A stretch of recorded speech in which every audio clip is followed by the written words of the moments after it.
Zofa ten pum khat na lo kan vai in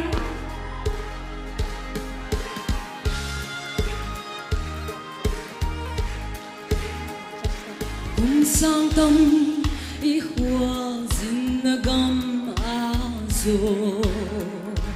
quay hiểm chỉ thấy lối ý vác vai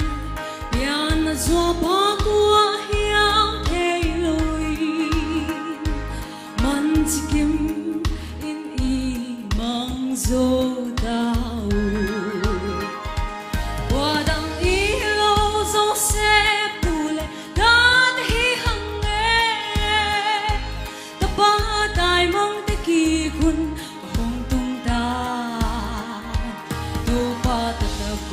lúa tu để xoang thôn đâu sẽ xua la gom đinh tai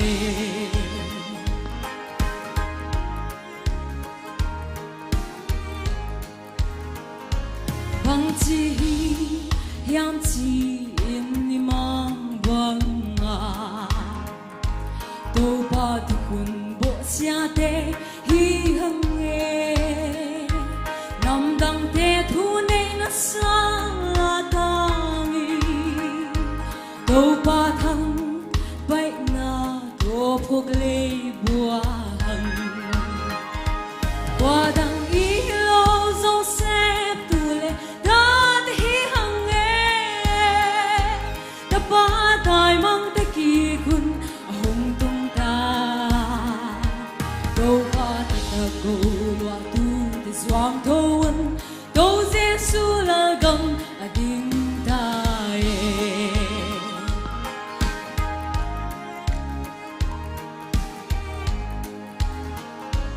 But here nam tel zo swan te tho ahun gam cham zo gam tha kalu ban ta hang nam thu pi kho bel kan vang ding ta zo I tho đi u o I din tha đi gu qua đằng ý lâu zo se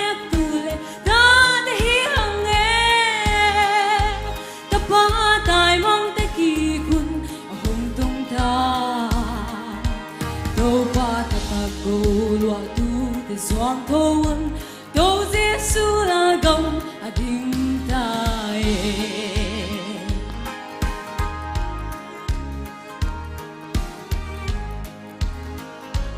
zo xuan te hun hay non ke ni hang go milem biak nam kol bat khom alem lo izale nang su bili da gi pathia lal gam le nam adi kia le qua đằng ý lo zo se tu le dan hi hang e ta ba dai mang te ki kun hong tung go lua tu để doang thôn đâu Giêsu là gầm đinh tai đâu Giêsu là gầm đinh tai ki pa ke